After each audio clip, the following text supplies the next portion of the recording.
Hello, I'm Ted Hogan, owner and general manager of Dixie Ford here in Mississauga, and today's blog is about why you get less trading in a car than you do selling it privately. There are several reasons. First of all, the dealers recondition the cars. So we've got to spend money on tires, brakes, etc. to recondition the car. And that can cost a significant amount of money. If a car needs 4 tires, everyone knows tires are $150, $200 a piece. That could be $700 or $800. If it's got a busted windshield, that could be $400 or $500. So it's very expensive to recondition cars, and customers hold us to a high standard when we sell used cars. They come to a new car franchise, and they expect that used car to be in tip-top shape. Secondly, we need to make a profit because we have to pay commissions, we have to pay our taxes, we have to pay our rent, expenses to sales managers, and all of our overhead. So those things all take away from any kind of profit or perceived profit in the car. And let's face it, we want to make a profit on top of all those expenses. There's nothing wrong with that. It's not a dirty word. Dealers want to make a profit. That's why we're here. We need to make a profit to invest in our facilities, to invest in our people, training, and for our future stake in the business. I think if we do quick math here, I can explain something that shows you that the difference isn't quite as great as we feel. This all, of course, applies in Ontario, where there's a 13% tax credit when you trade in your car. So if you see a car online for $15,000, similar to the one you're trying to sell, I think most people assume, well, I'm going to get $15,000 for the car. But if you really think about it, do you get $15,000 when you're trying to sell your car privately? You may see them listed at 15, but do you get 15? I would say no. And in our case, we certainly never get what we ask for a car. People always come in and try and negotiate, and it's the same when you sell privately. So let's assume if you're looking for 15, you may get 14,000 for the car. But let's also assume now that you've got to spend some of that reconditioning money on your car. You may have to do a couple tires, you may have to fix the windshield, you've got to do things that make sure that car is certified. And you've got to go get the package from the ministry, and you got to advertise the car online. So you're going to have to spend some money promoting your car.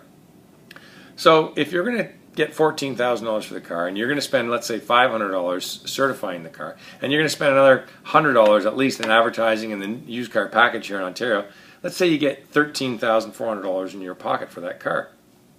Let's assume the dealer only offers you $10,000 for that car, which is quite a big spread between 10 and 15. But right away, that $10,000 is an actual $11,300 because you get a 13% HST tax credit. So that puts your car at $11,300 that you're effectively getting when you trade it in a new car. $11,300 from $13,400, we're talking about $2,100. Now that is a lot of money, but consider when most people finance these cars for 72 months, 60 months, 72, even 86 months, you're talking $30 or $35 a month for a finance term. That's not that great. Now let's consider all the aggravations that you have to go through. You've got to, first of all, have strangers come to your home. Are they insured to drive your car? Have you checked that out with your insurance company? You know, are you going to let a stranger drive your car? Are you going to get in the car with the stranger and drive them around? What happens when something goes wrong with your car in 30 days? Are you going to help them out when they call and complain and bother you because the transmissions may be faltering on the car? There's a lot of factors involved with selling a used car. So I would say that the difference of $2,100, $30, $35 a month, that's what the dealer's going to make in terms of their profit, in terms of their overhead expenses, paying the commissions on the deal. It's really not that great.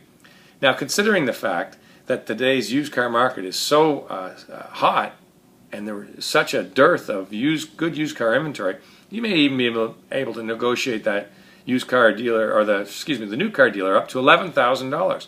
So your difference might be $1,400 or $1,000 or $1,500 when you consider your extra expenses. It's really not that great of a deal.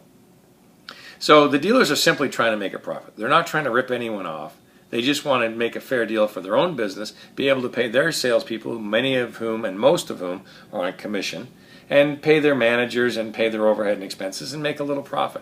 So when you see a dealer offering you 10 and you think you can get 15, really when you analyze everything, the difference isn't that great.